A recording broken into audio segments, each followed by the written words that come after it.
Chapter 9, Number 7.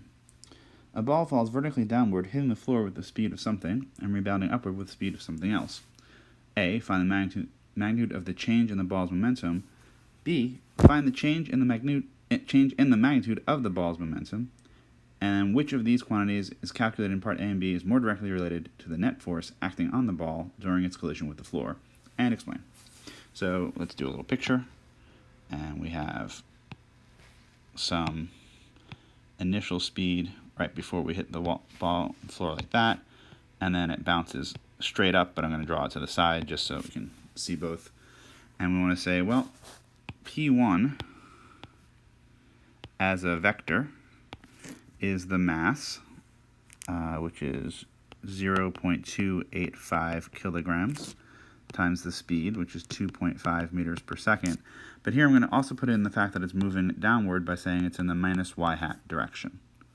And we get minus 0.71 kilogram meters per second y hat.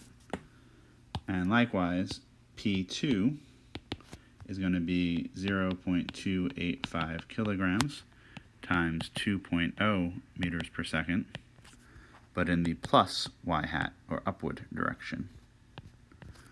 Sorry, that came out really badly. Let's just clean that up a little bit. Plus y hat, or upward direction. And that turns out to be plus 0.57 kilogram meter per second in the y hat. That takes care of the fact that they're going in different directions.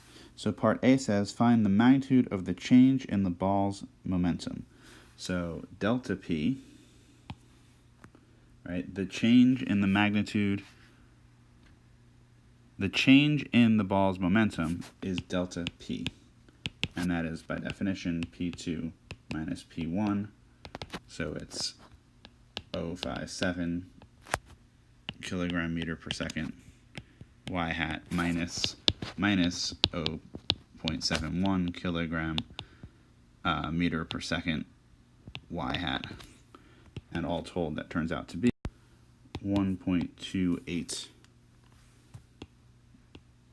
kilogram meter per second. Sorry, I wrote that badly.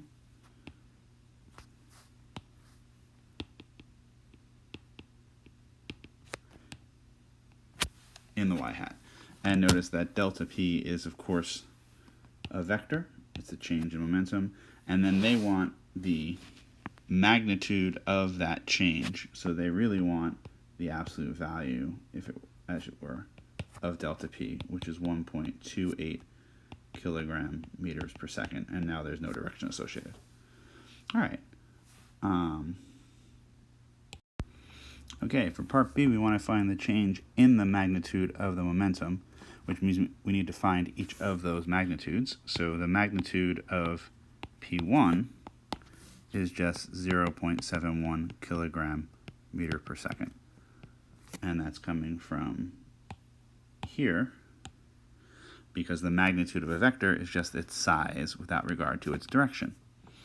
And likewise, the magnitude of P2 is 0.57 kilogram meter per second because of, again, we ignore the directions and have only the size. And then they ask not for those things, but the change in this magnitude. So we want delta of P vector, which is the final one minus the initial one, which is negative 0.14 kilogram meter per second. So the momentum vector actually gets shorter. That's what this minus sign says. Not that it points downward, but that it gets shorter.